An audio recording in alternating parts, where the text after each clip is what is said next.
Welcome back to another episode of Digging Deeper Ag Chats with Al. Today we're joined by Ben Young from Chiltern Park Angus, a well-respected seed stock producer and commercial operator from Western Victoria. Ben runs a large-scale family enterprise focused on Angus cattle and composite sheep. He brings a wealth of experience to the mic. We talk all things mixed enterprise, from managing dry conditions with confinement feeding to how crops like kale play a role in bridging the winter feed gaps. Ben also shares his insights on building resilient livestock systems through careful planning, water infrastructure and genetics. From grazing strategies to mental health and industry advocacy, this episode is packed with practical takeaways. So grab a cuppa, this is not one to miss.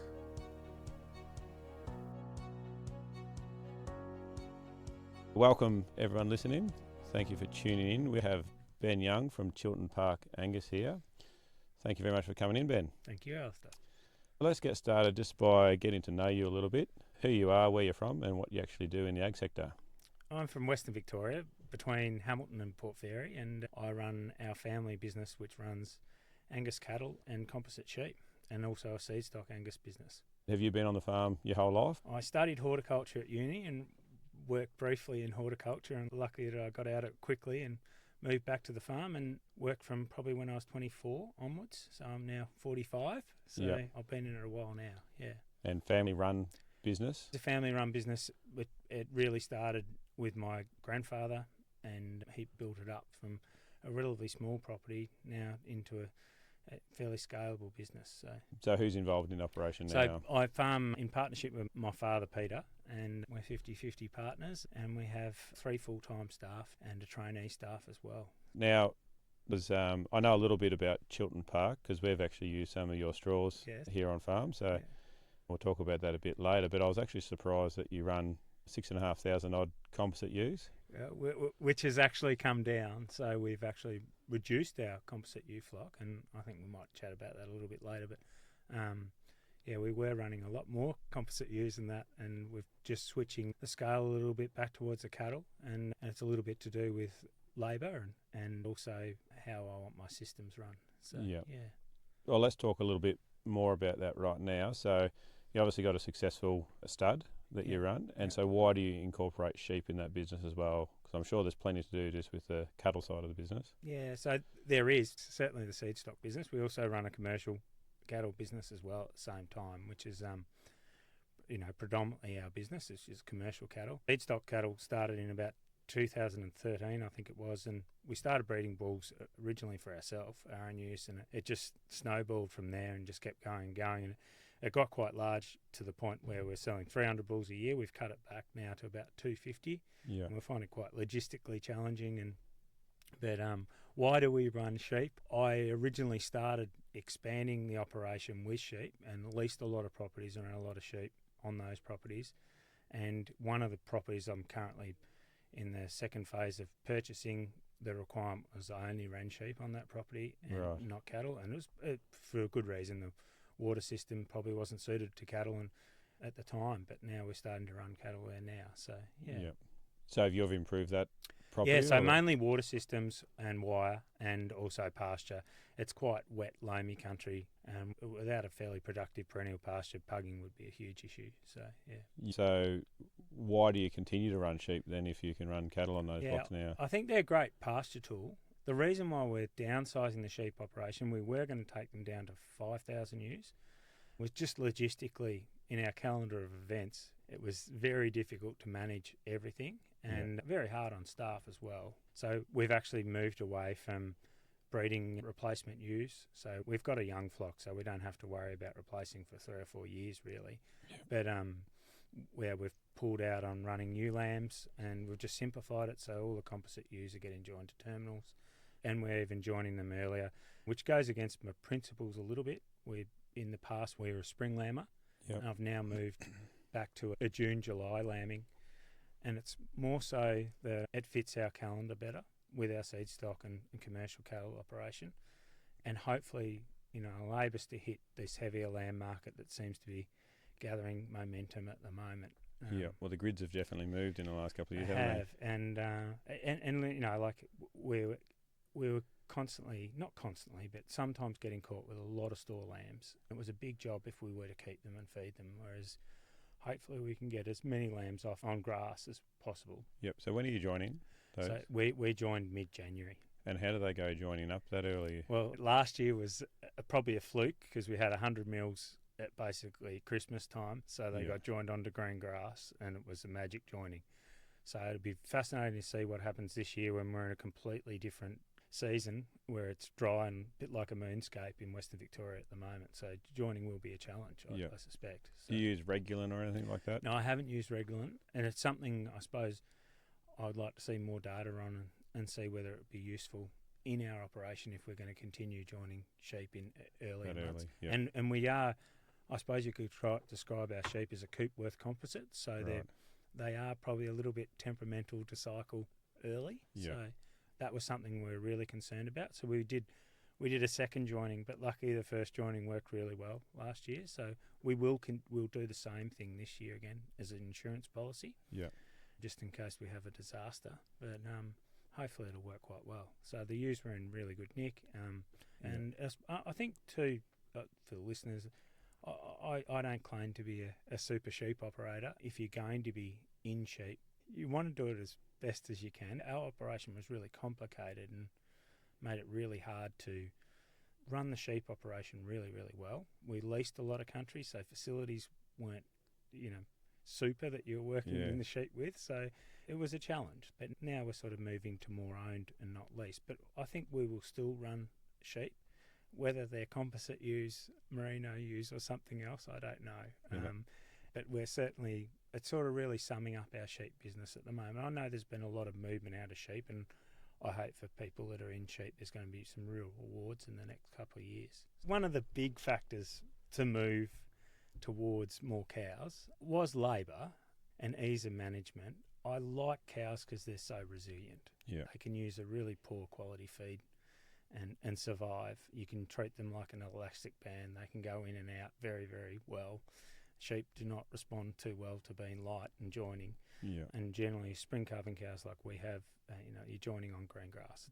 It's pretty easy. Yeah. But one of the biggest factors for me when I was looking at my system is with sheep, you've got a depreciating value. So as soon as she becomes a ewe, she's dropping value from there on. Whereas when we talk about a heifer's gaining value until she's 3, and then she maintains that value almost until she's no longer useful as a breeder, which is a really good thing in a business. So, Yeah, very time critical with sheep.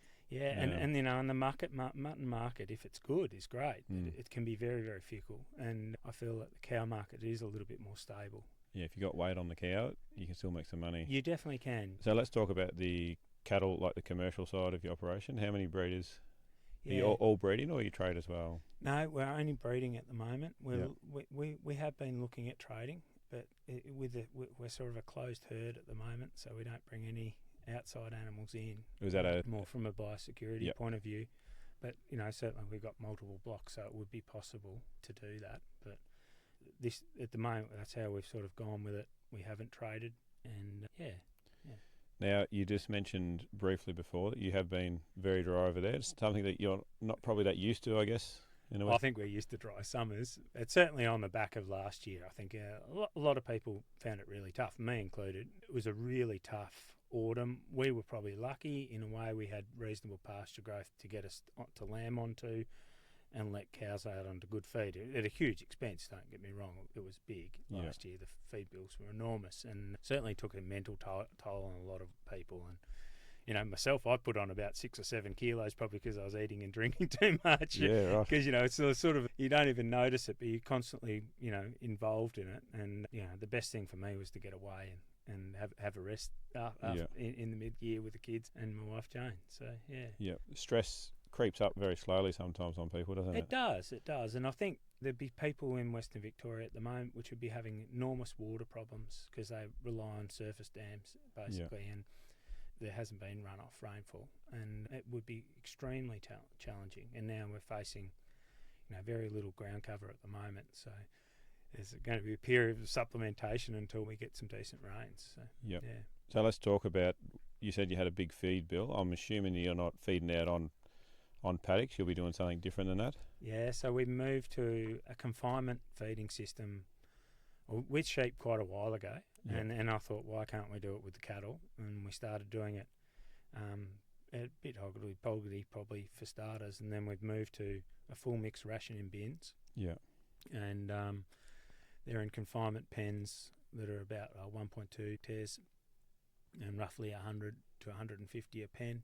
Yeah. And they basically you get cereal, hay, almond hulls, barley and canola meal this year they'll be getting. So, yeah. Yeah. Right. Full-time staff just to run that, just about would it be? It's actually quite quick. So it's funny when you're feeding a lot of cattle, like we've got this year there's about 1680 spring weaners. We're currently weaning at the moment. It's a lot quicker than feeding them all out in the paddock. Yeah, proximity, it's a dense energy rich ration. We used to feed a lot of silage, and I'm not against silage, but I felt that it was a lot of work and we were getting very poor conversion rates out of the silage, whereas we're getting fantastic conversion rates out of our ration, which is a starter ration at the moment. And we're trying to get them to grow a little bit less, so don't grow too fast because they turn into little piglets by mid-year. But yeah, they're roughly doing about 1.4 to 1.6 kilo a day on the starter ration, which is plenty enough for a little weaner calf. Yeah, they get ad lib access to hay, and then we change that over to straw. Last year was a stinker of a year for Western Victoria. The steers never left the containment area, and they were finished in the containment area. So are you taking that article all the way through? We did last year, not on all of them. We probably did it about 2/3 of the group. Yeah, and they were killed between 300 and 380 kilos, depending on which market we were going into. Right. So, and now that you've done such a massive feeding operation, is this going to be part of your plan going forward, even in the better seasons? Or it's when I started, I thought it's going to just be for the bad seasons, but now it's become the norm. Yeah. And it's really a way, particularly with the weaners, of feeding them a really good forage. And because they're little, they don't actually eat that much anyway. And the cows can either go and eat dry grass, or you can sup them with a relatively poorer forage than what you could get away with feeding the weaners. So it has been working really, really well in that way. Hopefully this year we'll have a lovely rain and we'll be letting calves out onto grass a lot earlier than last year with a bit of luck. We didn't have enough room last year, so we've expanded our site.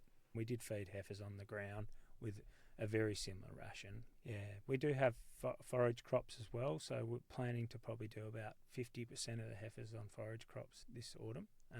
Now, did I read somewhere that you use a fair bit of kale? We do, and kale in the system is for my winter feed gap, basically, and that's for the cows. So, we've been growing that now for, I think, 6 or 7 years now, and it's been a real winner for us. It's a pretty cheap crop to grow, and we start feeding that normally in about May. And we don't see much kale grown in this area. Why kale? Why did I choose kale? I tried a few different things, and what I liked about kale is its shelf life. So I could basically, I call it my haystack, and I can feed it out in winter. So it's pretty much the same as growing a normal forage brassica that a lot of people grow, other than you're generally not grazing it early, but you're grazing it for the winter. In New Zealand, of course, they can graze it in the snow and all sorts of things, but here we don't have that. But it has a great shelf life, so we'll feed basically cows on it from May through to about 3 weeks before calving, and then we'll let them go on to grass. And hopefully by that stage we've got a wonderful feed wedge, and we'll minimise the pugging to one area. It's been working well. But this year's crops are, as you can imagine, dry, and it'll be fascinating to see what they turn out like. Last year's, funnily enough, wasn't too bad, but it was probably really because of the 100 mil we got in the early part of the year that really kicked them along, and they just held in there until we got to some autumn sprinklings. So when are you planting the kale? Used to plant it in October, now we plant early November. So most of our other brassicas are planted in October, but the kale we do in November. Just find that you lose less leaves in the hot summers, the big leaves, if the plant's not so big. So do you get much bug pressure down there? This year we have been bad, but I find the bugs go away on holidays after a while. Certainly we try not to get too much damage, and we will spray if we have to. Now, you touched on this briefly, the bull sales. I've got written down here 100, but you said back down to 250 this year. Back down to 250, yeah. So we do have an online auction where we do a display day.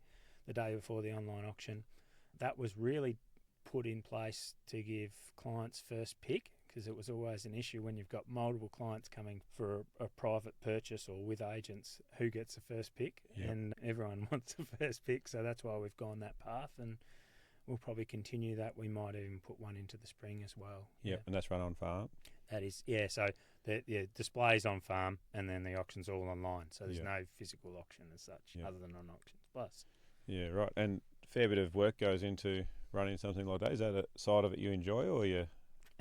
It's certainly a lot of work, dealing with a lot of people, and it's something that, if we continue to want to grow it, we're going to have to put a lot more emphasis on that. Marketing's probably not my strong point, and it's something if we want to get larger in it and get a bigger foothold, because it's pretty competitive in the Angus breed at the moment. There's a lot of studs around, so we certainly would have to lift our game a bit, I reckon, Alistair. But I do love breeding cattle, and I love genetics, so I'm a figures man through and through. I like genomics.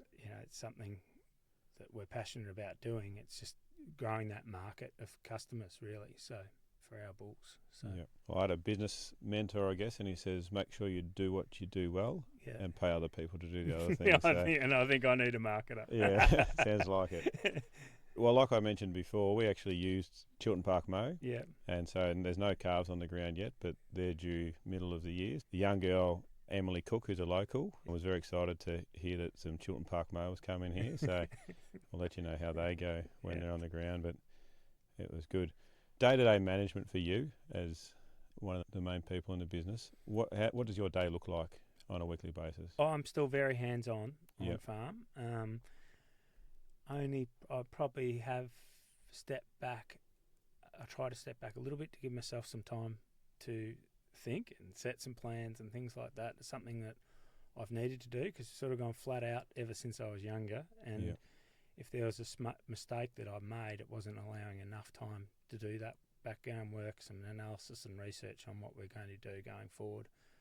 So Fridays are generally my day where Friday afternoon I'll sit back and we'll draw up job sheets for the next week and run over some things that we need to, so financially wise or business wise, or planning what we're going to be doing. Yeah, it's quite a common theme actually in this industry, that the guys that are starting to get big, if they don't take a bit of time out to view their operation. Yeah, you don't, and you're just stuck in it. It's like it's addictive being operational. Yeah, it's sort of. Yeah, it can be a real trap, and when particularly in a year like last year, when I might have 3 or 4 B-double loads of feed coming in a week. If you're not allowing time to think what you're doing and assess what you're doing, it can be a real trap and paint you into a corner almost. And the mental pressure that puts people under, especially you would have possibly seen some of your mates. Oh, definitely. Over the fence. They were doing it tough. So and I think if you allow time to set some goals and aspirations, some targets, set up your calendar of events, have a plan from the immediate through to 5 to 10 years. I think it's great. When I first started, I had this thing in my head. I wanted to run 1,000 cows and 10,000 ewes, which I achieved at times, but there was no real plan there. And the tax man probably came and bit me a couple of times when I got out of leased properties, and to get there, I probably made some big sacrifices, and including not spending enough time with family and doing my hobbies probably. So I think you can utilise your time better if you plan better. So I've got a question that's off topic a little bit, but young person getting into farming, you seem like you're quite okay using lease property. Yeah, she can be a tough gig leasing property. What's your sort of tips or advice for someone that is looking to lease? I took it out of my presentation, Alistair, but it's funny. I had a thing where I said I should have bought more land and not leased. Right. And that's really based around land prices have gone up enormously, but I never realised the challenges of scalability, particularly in a sheep operation. It's intensified. Cows are a little different because you only need a set of cattle yards. As long as you've got water and wire, you're okay. Yeah. But sheep is a lot of work, and you're doubling up. You need more staff, it's hard. I think you really got to crunch the numbers. If it doesn't work on paper, don't do it. Yeah. I think there's going to be a lot of opportunities for share farming and leasing in Yeah. the next few years, and maybe leasing at the moment is more attractive just with the times we're in. Like land prices have dropped probably 15 to 20% in Western Victoria. That's not the same everywhere, but which it probably means we should be running the opposite direction and buying. But leasing's great, but it's challenging, and there's not a lot of security. Like getting a lease over 5 years now is very, very unusual. Yeah.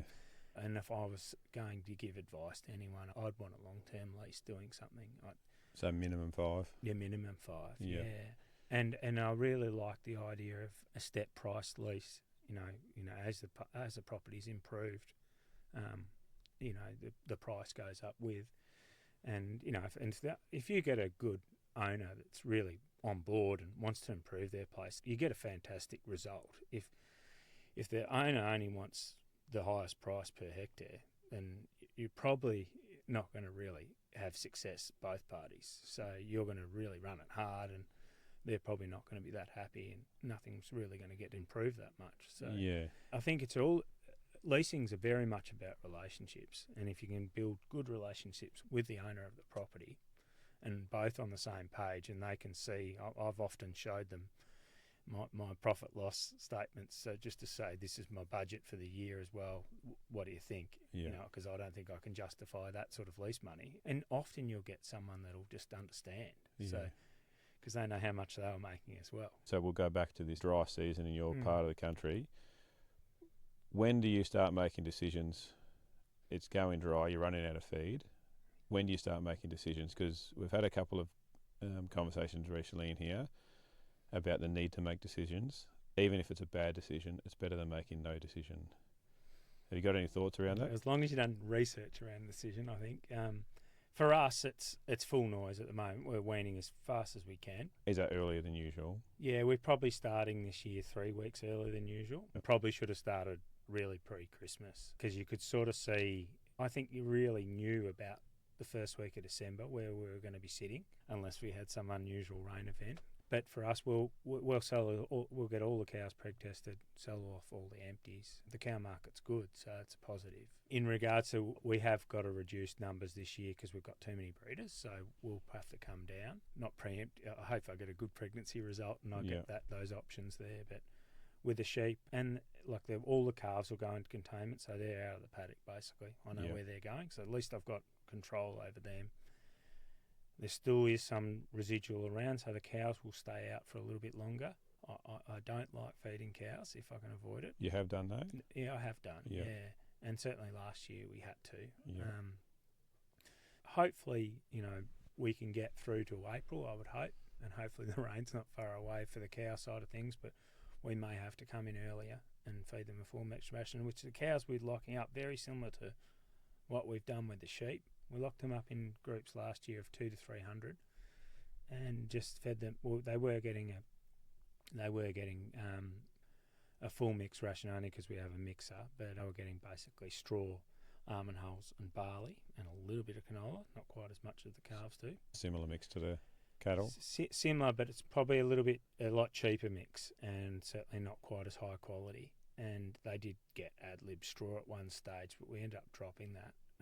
Just too much wastage, or? Yeah, well, we could put it through the mix, so it wasn't too hard. So we were feeding it over the fence, basically into small paddocks, basically 2 to 3 hectares. And look, there's some learnings that come out of it. We did get a tail in the mob, probably weren't feeding quite enough.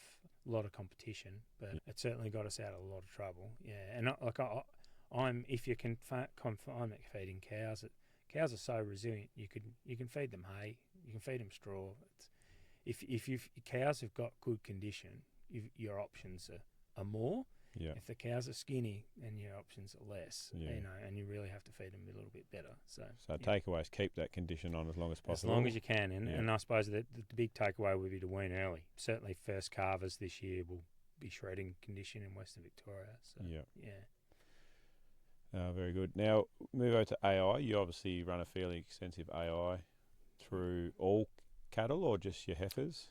Yeah, so on seeds, we only do AI now in the seed stock operation. Oh, so it's all natural in the It is, commercial. and that's really logistics. Yeah. So, because we're a spring carver, so there's a lot of AI going on in the seed stock herd. Yeah. So not all cows got AI'd actually in the seed stock herd. There's some cows that are probably out what I'd call B cows, Yeah. and they got naturally mated, but they might be going anyway. So does that been earmarked on their EBVs basically? So or age, and we do normally 1 round now. We used to do 2 rounds of AI, but now we've dropped back to 1 and just back up with bulls. So, yeah. And how specific is the bull over those cows, or is it once they miss that AI, they come out of the seed stock? So we pick the bulls to match those AI groups. So now we're basically selecting AI groups before calving. We'll put them in their groups before calving based on certain EBVs and breeding as well, and we'll match them to the bulls afterwards. But we still multi-mate seed stock mobs. We just use genomics then to identify which is the who's come sites. from what. Yeah. Right. And so with the AI, how many years now would you have say you've been using AI? Well, we were using AI before we even started breeding bulls. So really, look, it was actually, to be honest with you, I reckon my father would have been using AI from mid-early 90s when I was still at school. Right. So yeah, a long time. So And have you seen a progression in technology and everything else in that time? Certainly the fixed time programs have been, I think, probably for cow-calf mobs, and I'm not a huge proponent of doing cow-calf mobs for commercial AI because it's pretty hard on the animals, but certainly it's a lot easier doing fixed time AI than it was doing natural AI programs in the past. I don't think the results have lifted much at all, and hopefully, with research and stuff in technology, hopefully we can lift results in AI, because it become a game changer for particularly commercial producers. Become a real option. What's acceptable down your way? I think in the 60s is acceptable. Yeah. And everyone pull out a number 65, but I'd like to get 65 as an average if I could. But the last 2 years, I think probably a little bit to do with spring, our conception rates have been back a little bit, so high 50s. Which has been a little bit disappointed. It was disappointing for us because it's a pretty expensive process using pretty top genetics, and you want them to stick. So Do you buy in many genetics, or are you fairly happy with where you're at? No, we buy a lot of outside in. We don't buy any bulls in anymore.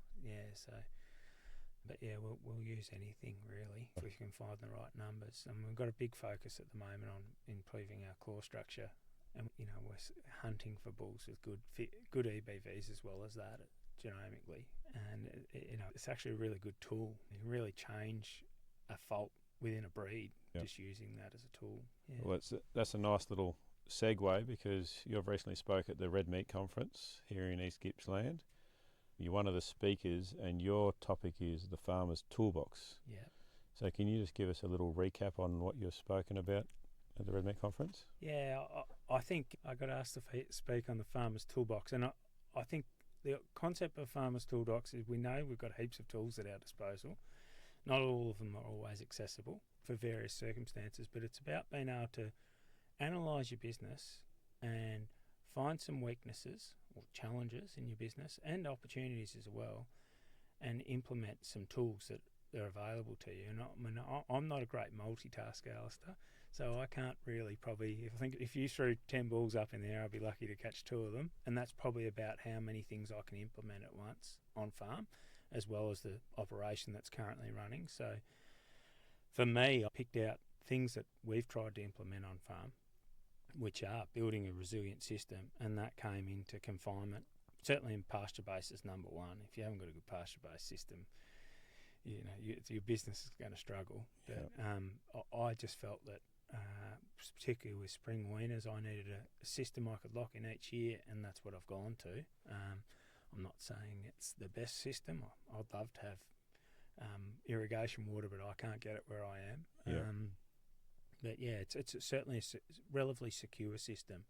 The biggest variation in cost in the ration is probably the almond hulls that we use. So, And so what key takeaways do you hope producers will leave that I think to plan, analyse, set some systems in place, have some targets they want to strive for, set up really good water infrastructure. If there's the first thing you've got to do is got to have good water infrastructure on farm. Like our lease blocks, we've really put some emphasis on the water infrastructure there, and also on our own blocks, concreted around every trough with aprons. We don't want disasters to happen. Yeah, right. This year we've whacked in another board to try and fix up supply and then storage as well. So we're increasingly jumping towards our dams when we're under pressure, and we don't want dam water in our system. We've got good underground water, so we've now put in about 500,000 litres of extra storage, which can be pumped through our reticulated system from one end of the farm to the other. We've still got 3 other bores that can run into that system as well. And the dams are still there as a backup if it's an emergency. That's the way we've gone, but we're lucky that we've got underground water. Not everyone is. And if there was anything we'd want governments to do, it would be allow us to have deeper dams so we could have some more security and less evaporation. But, it's certainly a real challenge in Western Victoria for areas that can't get underground water. So. It's interesting. Now, you're a volunteer with SALRAC. I was a volunteer, yes. Oh, you're not currently on there. I've stepped off SALRAC now as the Western Victoria chair, so they've got a new chair, right. Johnny Gardner, who's north of Hamilton at Cavendish. Yep. Oh, I've been fed misinformation on that one. Yeah. So it was, I think I stepped off in September last year. So not too long ago. Yeah.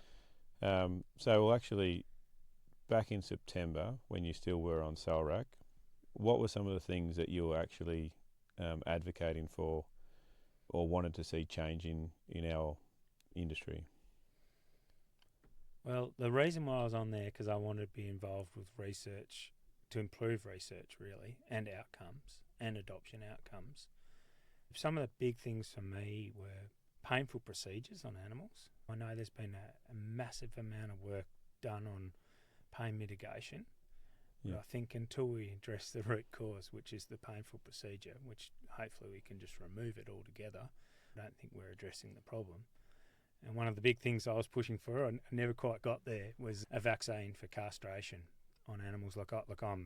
I'm anti-mules. I make no apologies for that. I don't think we can go forward with mulesing as an industry. And I think there are options there, whilst it will take you time to get towards non-mules if you're a merino wool producer. But certainly I think that you can get away from mulesing, but castration's an issue that's still going to come up. And I think a vaccine, such as they use in the pig industry, would be a game changer. And that's for cattle and sheep, if we could. Yeah. So my brother-in-law works in a piggery, and it's 2 injections about 14 days apart, he said, and they disappear. Yep. Why has it not transferred to sheep and cattle? That I do not know. I think we're quite traditionalists in a way in what we do things, and I think we need to sort of probably look outside the box for something like that to really get it to happen. In the field of setting up research priorities, there's a lot of players in the market, and it's not necessarily that they want to do the project that we want them to do or one specific area wants them to do. We've got to get everyone on side for a project to go ahead, and there's only a certain amount of levy-based funds as well. There's government match funds, but I think we've got to really advocate, and that's a role of SALRAC as well, to really push for some of these things. Look, we've done some great programs within SALRAC since I've been involved in, whether it be lamb survival projects, cattle projects, and hopefully we get a great pink eye vaccine off the ground in the next 5-10 years. That'd be great, because pink eye is becoming a huge issue in cattle. I think avocation and getting producers at the forefront of research, they can really assist researchers and a two-way street, and they can really assist in adoption. So I think having them there, it's great, but certainly we want some outcome. Yeah. Now, you may not want to answer this question, and obviously work for a research organisation, but I'm just down the bottom of the food chain. Yeah. How political is it up there?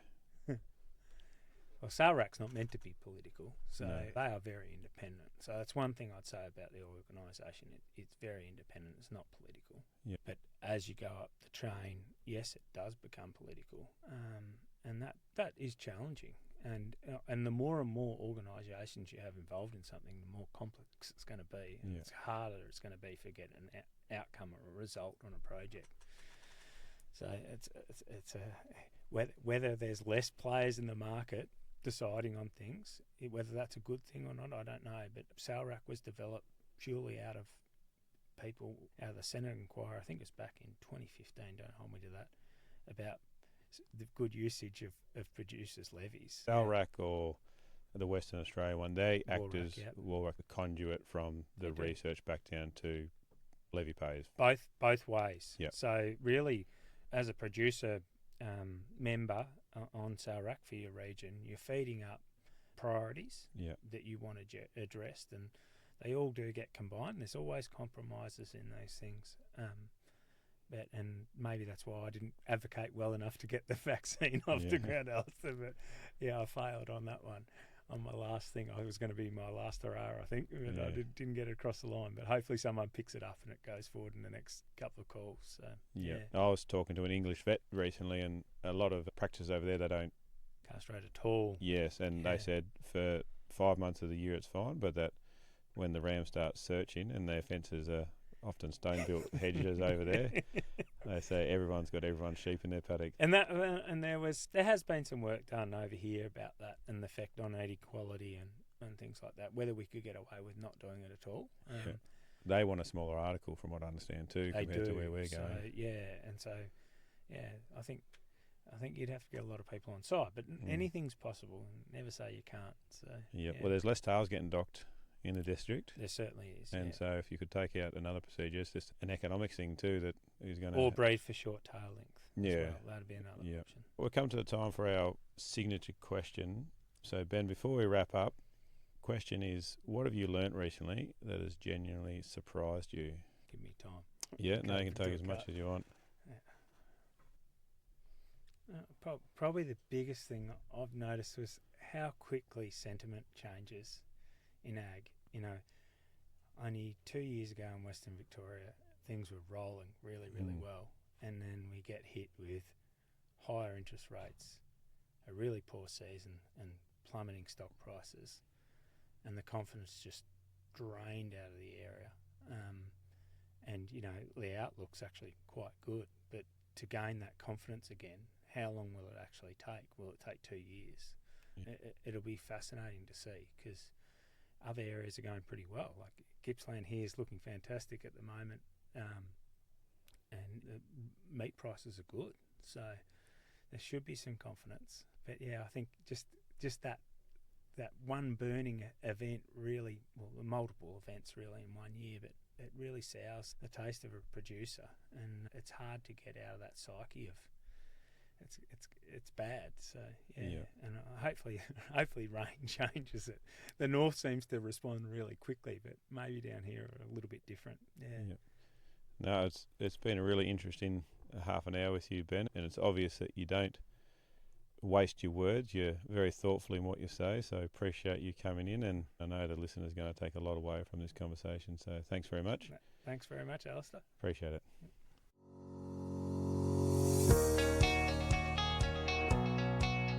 A big thank you for tuning in today, and remember, if you have a question about today's episode or a topic you'd like us to cover, reach out to one of our many platforms and join the conversation.